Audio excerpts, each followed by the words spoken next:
qui essaye de nous enfermer sous-estime la colère du dollar. Je voulais les faire payer, ces bâtards qui nous ont piétinés. C'est toujours la même et à l'heure qu'il est. Ils prennent les familles pour des serpillères. Pour les grosses peines, les potes libérables et ceux qui portent le bracelet. Pour les Elvira qui passent le portique et ceux qui font tout rentrer. Parce qu'on a tous des proches qui sont ou qui ont été emprisonnés. Un frère, une voisine, une camarade de lutte ou un cousin. Parce que parfois, on a vraiment la rage contre la prison. Dedans c'est dur, mais dehors c'est dur aussi, c'est sorti c'est sûr, le SS et le Mirador me le gâchent l'envie. À chaque jour suffit sa peine, moi je respire à peine. Café la sirène m'entend, ce soit à Fleury ou à Fresnes, le daron fait la tête, mais moi je traîne seul dehors. Parce que la police et la prison sont des menaces racistes. Parce que quand on se tape une embrouille avec l'administration pénitentiaire, on peut avoir envie d'en parler. Parce que ça nous renforce d'écouter les témoignages des autres. Armé de peine, j'étais sur le banc, ils m'ont pété, je suis aux arrivants, la fin de... Parce qu'on n'en peut plus d'entendre que la prison nous protège. Politiqueur dehors, petit frère emprisonné. Je me demande quoi écrire dans mes lettres, qui passera sous la censure et fera rire. 1 heure pour se raconter des bouts de vie, à bout de souffle. Parce que les parloirs sont souvent trop courts. Pour les gars de Gîte Versailles, pour les gars de Villepinte. Et pour toutes ces visiteuses de parloir qui font rentrer le sucre et l'espoir, otages des mêmes portes et couloirs, des mêmes petits pouvoirs. Parce que la radio permet de communiquer par-dessus les murs de la tôle. Casse-Muraille, une émission pour libérer la parole des prisonniers, des prisonnières et de leurs proches. En direct jusqu'à 18h30 sur Prune 92 FM et sur prune.net. Bonjour à toutes et tous, il est 18h, bienvenue sur l'émission Casse-Muraille contre toutes les prisons, comme tous les vendredis, sur Prune 92 FM. Aujourd'hui, exceptionnellement, on n'est pas en direct, car plusieurs d'entre nous sont à Brest pour un week-end anticarcéral. Alors il y a Tim à la technique, Clara. Salut. Gaël. Salut Lise. Et Casse-Muraille, c'est une émission de radio qui existe depuis plusieurs années, mais qui a dû faire une pause pendant 1 an, l'année dernière, et qui est de retour sur Prune tous les vendredis à 18h pour 30 minutes d'émission. Cette semaine, on va surtout parler des centres de rétention administratifs et de la situation particulière à Nantes. On va finir par un bref agenda contre les prisons. Casse-Muraille reste joignable si jamais vous voulez faire des dédicaces, nous envoyer des lettres, passer des messages à l'intérieur ou à l'extérieur. On espère être là aussi pour pouvoir donner la parole aux proches, aux prisonnières, prisonniers. N'hésitez pas. Pour nous joindre directement à l'antenne, sauf cette semaine, c'est le 07 82 98 43 59. Par appel ou SMS. Vous pouvez aussi nous écrire à Casse-Muraille, chez B17, au 17 rue Paul Bellamy, 44 000 Nantes, ou par mail à cassemuraille@riseup.net. Donc Casse-Muraille, c'est CA2SEMURAI2LES. Et vous pouvez aussi nous retrouver sur TikTok, Twitter, Insta et Facebook. Je vais maintenant laisser la parole à Gaël pour nous parler des centres de rétention administratifs. Si tu veux commencer par nous expliquer ce que c'est. Oui, bien sûr. Les centres de rétention administrative, on les appelle aussi centres de rétention tout court, CRA ou CRA. Ce sont des prisons pour enfermer les étrangers et les étrangères que l'État met ou maintient en situation irrégulière, théoriquement en vue de leur expulsion de la France. Je dis ici que c'est l'État qui les met en situation irrégulière parce que je pense que c'est important de bien comprendre que ce n'est pas ces personnes qui choisissent d'être en situation irrégulière. Très souvent, elles font énormément de démarches pour essayer d'avoir des papiers. C'est l'État qui refuse de leur donner des papiers, puis après qui leur reproche de ne pas en avoir. En théorie, les CRA sont prévus pour expulser des forces des personnes du territoire français, ce qui est déjà quelque chose de dégueulasse. Mais dans la pratique, on s'aperçoit que dans plus de la moitié des cas, les personnes enfermées en CRA ne sont pas expulsées, mais sont juste enfermées comme une punition pas officielle. Une punition qui peut durer jusque 3 mois. À force de voir la société fonctionner comme ça, on peut finir par croire que ça a toujours été ça. Mais c'est faux. Il n'y a pas si longtemps, les étrangers, les étrangères, ça n'existait pas dans la loi française. Il n'y avait aucune différence légale entre les gens qui habitaient en France. Dans les petits villages en France, on disait que quelqu'un était étranger si il ou elle venait du village d'à côté ou d'une autre région ou pays. Mais ce n'est pas quelque chose de juridique. Les cartes d'identité ne sont apparues qu'en 1921. Ce n'est qu'à ce moment qu'il a été possible de différencier légalement les Français, Françaises et les étrangers, étrangères. Mais même à ce moment-là, tout le monde avait le droit de venir et de s'installer en France sans demander d'autorisation. C'est à partir des années 60 qu'il commence à y avoir des contrôles de l'immigration. D'abord, il y a des contrôles sanitaires dans le port de Marseille, des Algériens et Algériennes qui débarquent pour travailler en France. En cas de maladie, les immigrants pouvaient être retenus en quarantaine et renvoyés par les prochains bateaux. Les autorités en profitent pour sélectionner les travailleuses en meilleure santé et rejeter celles et ceux qui ont des infirmités. En parallèle, des policiers arrêtent des étrangers sans emploi et les enferment illégalement dans des hangars avec celles et ceux qui attendent d'être envoyés vers leur pays d'origine. En 1975, le scandale de ces arrestations arbitraires éclate suite à la disparition de Mohamed Chérif, un pêcheur marocain avec un titre de séjour en règle. En 1981, cette pratique illégale finit par être officiellement légalisée et donne naissance au CRA. Il y a un documentaire sur le sujet qui est sorti la semaine dernière. C'est « Un hangar sur le port » d'Olivier Bertrand. Pour celles et ceux qui ont accès à Internet, il est regardable sur France TV Replay. Actuellement, il y a déjà 25 CRA en France, dont 4 dans les colonies départementalisées d'outre-mer. Au maximum, un CRA peut avoir la capacité de 140 places. Contrairement aux maisons d'arrêt, le nombre de places n'est en principe jamais dépassé. En ce moment, il y a une dizaine de projets de construction de nouveaux CRA, dont un en Loire-Atlantique. Les CRA sont une législation d'exception qui ne cible que les étrangers et étrangères et permet d'emprisonner des personnes sans procès ou de continuer à les enfermer quand elles ont terminé leur peine. Les CRA sont la continuation de la traite des Africains africaines et du projet colonial de la France. Quand tu dis continuer à les enfermer après leur peine, pour moi ça fait penser à ce qu'on appelle la double peine. C'est un terme utilisé pour dire qu'une prisonnier sans papier au moment d'être libéré est envoyé directement au CRA au moment de sa libération. Plus globalement, ça dit que en plus de la justice, il y a l'administration qui va s'acharner sur eux. Souvent, ils reçoivent leur OQTF en prison, sans réelle possibilité de faire de recours. Du coup, ça criminalise, ça ajoute de la répression. C'est de plus en plus présent dans les témoignages, en prison, en CRA, et aussi de plus en plus présent dans le discours public. Je ne sais pas si tu veux nous en parler un peu. Oui, à propos de la double peine, Retailleau, depuis qu'il a été nommé ministre de l'Intérieur, il reprend le flambeau de Darmanin. Il multiplie les déclarations nauséabondes, annonçant des projets de loi de surenchère raciste visant les étrangers et étrangères. Au programme notamment, ce sinistre annonce le rétablissement de la double peine dont tu parlais tout de suite, Lise. Rétablissement réclamé par des élus du Rassemblement national ou du Front national. Rétablir la double peine, c'est impossible puisqu'elle n'a jamais été abolie. En 2022, plus de 5000 interdictions de territoire français ont été prononcées. Actuellement, c'est des dizaines de milliers de personnes qui vivent en France en subissant la double peine. Cette annonce, elle a donc pour seul but de faire passer le message aux fascistes. Je vous ai compris, je suis d'accord avec vous, même si ce que vous dites n'a aucun sens, on est dans le même camp.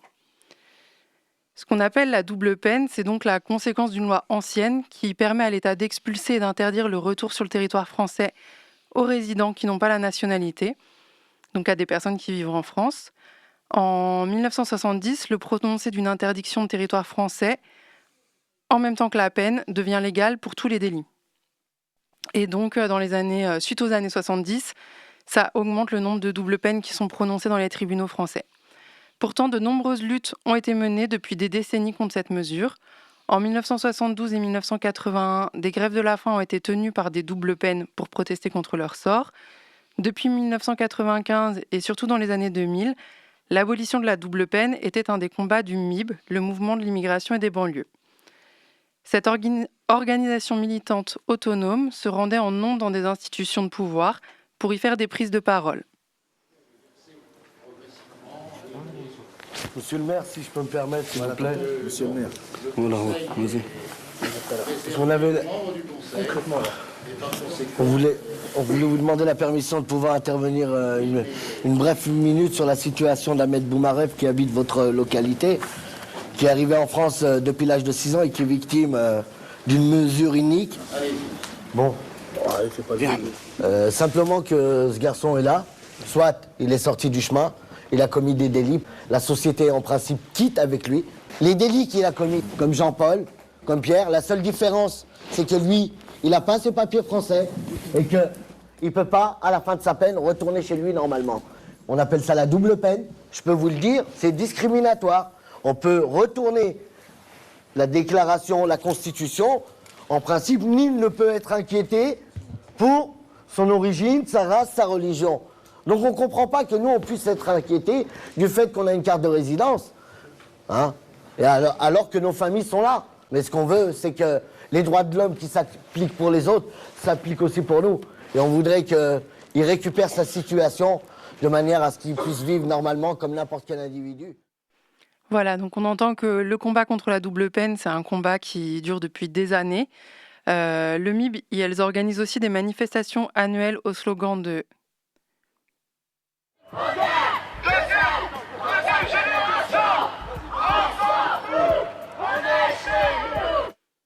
On l'entend là dans une manif de 2001. En fait, suite à ces mobilisations, en 2003, des catégories de personnes partiellement protégées contre les interdictions de territoire français sont intégrées dans la loi. Par exemple, parce qu'elles sont mariées à une Français ou à une Française, ou parce qu'elles sont malades. C'est-à-dire que moins de prisonniers, prisonnières peuvent être expulsés et ou enfermés en CRA en sortant de tôle, mais cette double peine existe toujours. En réalité, ce sont ces catégories de personnes protégées que Darmanin et maintenant Retailleau menacent de supprimer, afin de réétendre encore leur possibilité d'enfermer et d'expulser. Oui, d'ailleurs, j'ai vu une phrase de Retailleau dans un article de 20 minutes qui disait « Lorsqu'on accueille un étranger et que cet étranger est condamné, il n'a plus rien à faire sur le territoire français. » Moi, quand j'ai lu ça, je crois que cette phrase, ça m'a aidé à comprendre comment ces gens-là réfléchissent.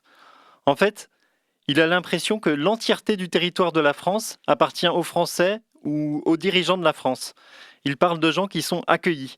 C'est complètement fou. J'ai pas l'impression que c'est lui qui s'occupe d'accueillir des gens. Soit les gens s'accueillent tout seuls, soit ils et elles ont la chance de rencontrer des voisins et des voisines sympas qui vont les accueillir dans un immeuble ou dans un quartier.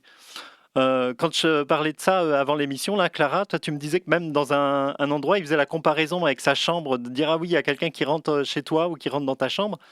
On ne peut pas comparer ces choses-là en fait. La France, c'est pas la chambre de Bruno Retailleau, c'est pas la France des dirigeants, c'est pas la chambre, c'est pas la maison des dirigeants, c'est pas non plus la maison de l'ensemble des Français à l'exclusion de l'ensemble des étrangers. En fait, c'est un endroit qui est délimité là avec des frontières, mais dans lequel plein de gens différents habitent et des gens à qui on a donné des papiers français et d'autres gens à qui on n'a pas donné de papiers français sur des simples critères discriminatoires comme par exemple sur le lieu de naissance.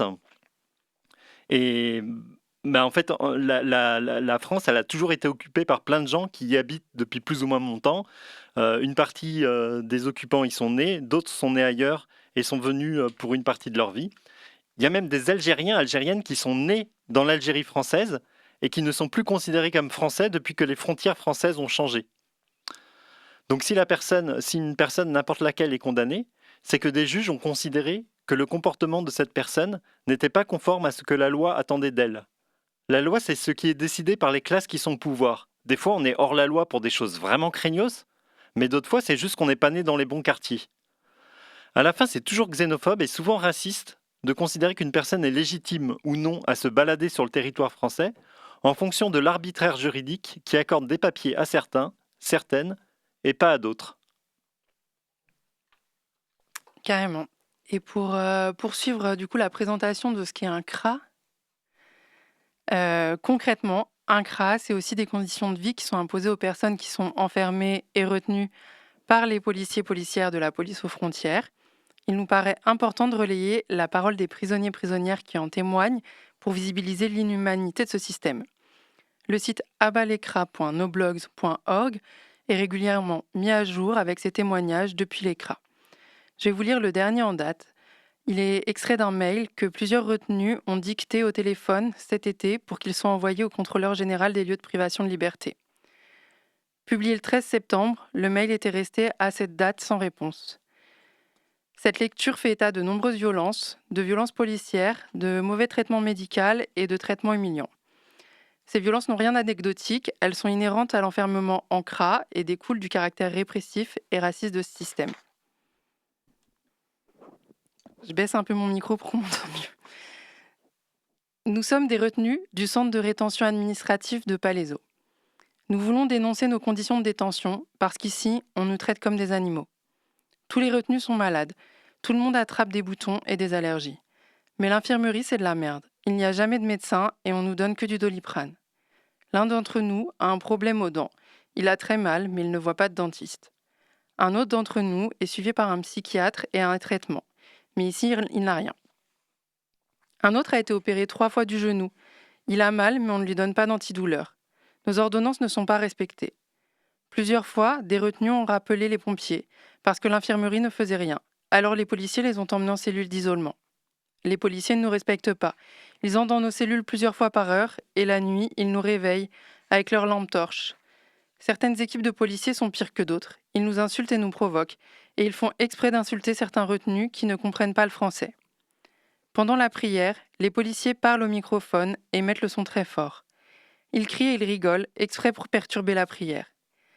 L'un d'entre nous a été frappé lors de son arrestation. Il avait des blessures aux yeux, au genou droit, à l'avant-bras et au poignet.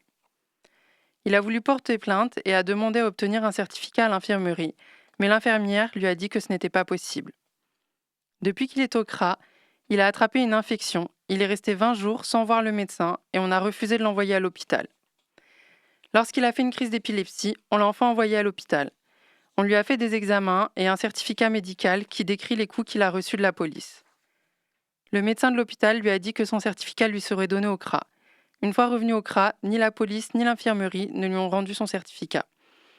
On l'empêche d'obtenir son certificat pour porter plainte. La nourriture n'est pas bonne, on a toujours faim, on ne nous distribue pas de vêtements. L'un d'entre nous est arrivé avec des claquettes, un t-shirt déchiré et un pantalon qui est maintenant trop chaud pour l'été, et l'OFI ne lui a rien donné. Quand on fait laver nos vêtements, les vêtements reviennent encore mouillés et puants. Et quand on étend nos vêtements et nos draps au soleil dans la promenade pour qu'ils sèchent, la police met tout par terre et déchire les vêtements. Et aussi, on n'a qu'une seule serviette. Le CRA est sale, le ménage est mal fait. Toutes les saletés sont encore là après et nous, on n'a aucun produit pour faire le ménage nous-mêmes. Il y a des cafards dans nos cellules. L'association France Terre d'Asile ne nous aide pas. Ils refusent de nous donner des stylos ou des feuilles. Quand on a demandé à envoyer un mail au CGLPL, le contrôleur général des lieux de privation de liberté, France Terre d'Asile, a dit que ce n'était pas possible, alors que le défenseur des droits nous avait dit lui-même que l'association le ferait. Le travailleur de France Terre d'Asile a dit « c'est moi qui décide ». Voilà pour le mail qui a été envoyé au contrôleur général des lieux de privation de liberté qui décrit un peu la réalité de ce que c'est que la vie derrière les barreaux des CRA, plutôt derrière les barbelés. Pour continuer à vous informer, vous pouvez vous rendre sur le site abalescra.noblogs.org, donc abalescra.noblogs.org. Il y a un article top qui vient d'y paraître, intitulé « 20 ans de belles, petit récap non exhaustif des évasions des CRA pour que ces belles histoires puissent être transmises. Bon vent aux évadés, solidarité avec les enfermés ». Et par ailleurs, chacune peut appeler les cabines qui sont dans les CRA pour témoigner solidarité et recueillir des témoignages. Si vous voulez le faire, les numéros et quelques conseils sont sur le site d'Abalécra. À Rennes, entre autres, les numéros sont le 02 99 35 64 60 et le 02 99 35 64 59. Rennes, c'est le CRA le plus proche de Nantes. Et d'ailleurs, il est possible d'y faire des parloirs sauvages. Je pense que c'est possible de trouver des infos auprès des collectifs de soutien aux personnes sans papier à Rennes. On va maintenant faire une petite pause musicale en écoutant Bloody de Marwa Lode feat. Mr. You.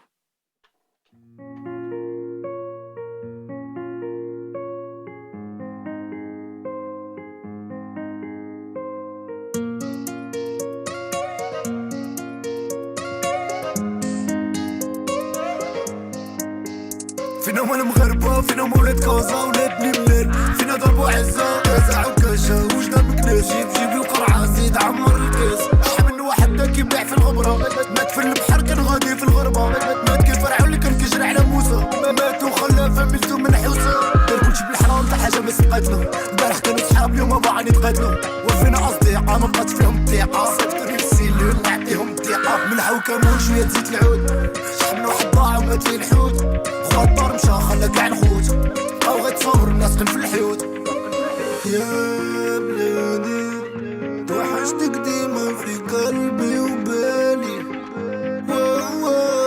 فين هذا بيا غممتي فيني يا زهري وما دار ليا سي صافي قلبي صافي توحش بلادي كاصحابي يا بلادي توحشتك ديما في قلبي وبالي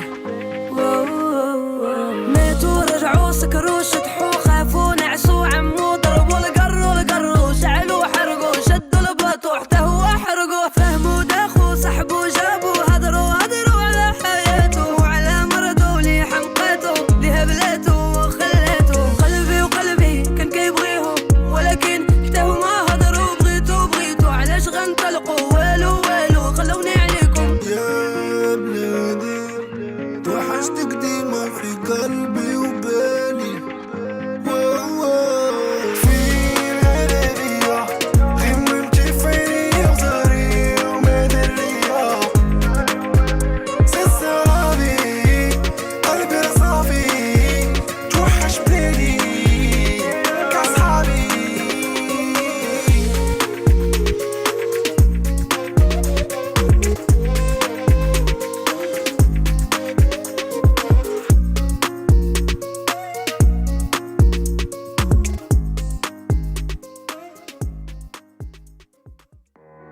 Pour partager ton histoire, dénoncer ce que tu affrontes ou tout simplement envoyer de la force à l'intérieur, appel et SMS au 07 82 98 43 59.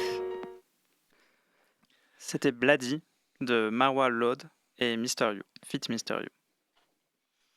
Je vais continuer du coup sur le projet de centre de rétention pour parler du projet vraiment à Nantes. Le projet a été annoncé il y a 2 ans. Il s'agit d'un projet de 140 places. C'est la taille maximum que peut avoir un centre de rétention. Le projet est mené par le ministère de l'Intérieur et plus particulièrement par la SGAMI Ouest. C'est le secrétariat général de l'administration du ministère de l'Intérieur. Il se trouve à Rennes avec la CRS 9. En mars, la SGAMI a publié un appel d'offres pour l'assistance à la maîtrise d'ouvrage. Ça veut dire quoi ? L'assistance à la maîtrise d'ouvrage, on dit aussi AMO, c'est une entreprise qui est chargée d'aider à monter le projet. Ça veut dire faire des études préliminaires, établir un cahier des charges, conseiller le client, c'est-à-dire la SGAMI, dans ses rapports avec les entreprises. Pour le CRA, la tâche la plus importante de l'AMO, c'est de préparer l'appel d'offres pour choisir l'entreprise qui va construire le CRA.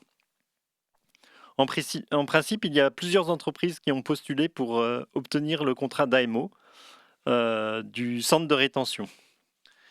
Et en fait, c'est la société Aegis Conseil qui a obtenu le marché. Aegis Conseil, ça fait partie du groupe Aegis. C'est une société multinationale d'ingénierie et de programmation qui est impliquée dans des projets partout dans le monde. Le groupe Aegis a été impliqué dans des scandales de corruption au Yémen et au Gabon, entre autres. Il participe à la recherche nucléaire avec ITER à Cadarache et à des projets de développement de drones avec l'Agence européenne de défense. En 2020, Aegis a été dénoncé par l'ONU pour son implantation illégale dans les territoires palestiniens occupés. Ils ont obtenu plusieurs contrats avec la ville de Jérusalem pour réaliser des lignes de tramway destinées à traverser Jérusalem-Est et à desservir des colonies illégales. Le siège principal d'Aegis est à Montreuil. Dans l'ouest de la France, ils ont des bureaux à Rennes, Brest et Nantes. À Nantes, ils sont dans de nombreux projets, comme par exemple le projet d'un bâtiment au lycée des Bourdonnières. Voici pour l'entreprise Aegis. Par rapport au projet de CRA, ils sont actuellement en train de finir de préparer l'appel d'offres pour le projet de CRA.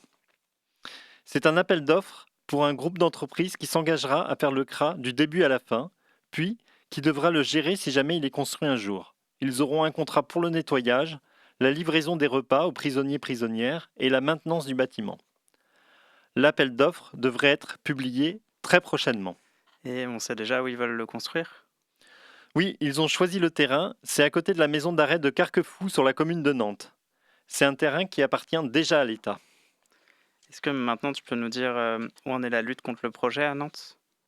Oui, il y a eu plusieurs réunions d'information à l'initiative de différents collectifs. Il y a aussi des rassemblements les premiers samedis de chaque mois. On a toujours le sentiment que beaucoup de gens à Nantes ne sont pas encore au courant de l'existence de ce projet. Il reste encore 1 an pour construire un gros rapport de force et empêcher l'État d'aller au bout. Pendant la campagne électorale pour les législatives, un groupe de militants ont présenté la candidature de Zora Chignol uniquement pour faire de la propagande contre le projet de CRA. De temps en temps, le collectif Colère publie un communiqué de presse ou organise des événements publics. Ils ont aussi écrit des lettres à Johanna Roland pour lui demander de se prononcer vraiment contre le projet. En octobre, le collectif Anticra 44 prévoit de tenir un stand d'information à la fac. On commence déjà à voir quelques affiches contre le CRA sur les murs de la ville. De notre côté, à Casse-Muraille, on a écrit un tract intitulé « Contre la construction d'un CRA à Nantes » que vous pouvez retrouver sur nantes.indimedia.org. Le collectif Isonomia est également très actif contre le projet de CRA.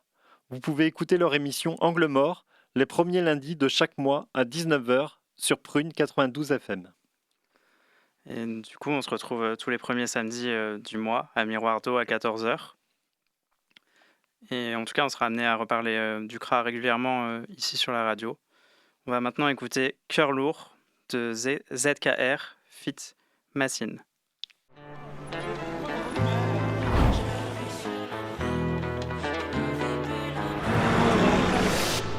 Le sable brûlant sous les yeux, j'envie mes zincs d'Europe et leur parka. Je vois les bateaux se barrer, j'aimerais bien y être. Tous les mois je vais coffrer un yep. Beledi, j'aime ta terre mais pourtant je m'ennuie et je survis tout le temps. Du monde je peux même pas faire le tour en tournant en rond dans mes tourments. Et ouais y'a boire, rime rouge mal bambour. J'ai besoin de ta baraka, Imna j'ai besoin de ton amour. Je veux m'en aller, j'y mettrai toute ma nia. شفت البحر ما عنديش نزار. On voyage léger parce qu'on a le cœur lourd. الغربة دتني à mon amour. Je fais pas de manière pour حرق la galère. Je l'ai vu sur la mer, mais ma vie pue la mer. Trop tard pour changer de route. Je paierai le prix que ça coûte, même si le ciel doit me tomber sur la tête. Je voudrais un meilleur avenir pour toutes les années à venir, même si je prends le risque de ne jamais revenir. Et je ne penserai qu'à ma mère le jour où je prendrai la mer. J'ai tatoué son visage dans mes souvenirs. Et ouais y'a boire, rime rouge mal bambour. J'ai besoin de ta baraka, Imna j'ai besoin de ton amour. Je veux m'en aller, j'y mettrai toute ma nia. شفت البحر ما عنديش نزار. On voyage léger parce qu'on a le cœur lourd. الغربة دتني à mon amour. Je fais pas de manière pour حرق la galère. Je l'ai vu sur la mer, mais ma vie pue la mer. Trop tard pour changer de route. Je paierai le prix que ça coûte, même si le ciel doit me tomber sur la tête.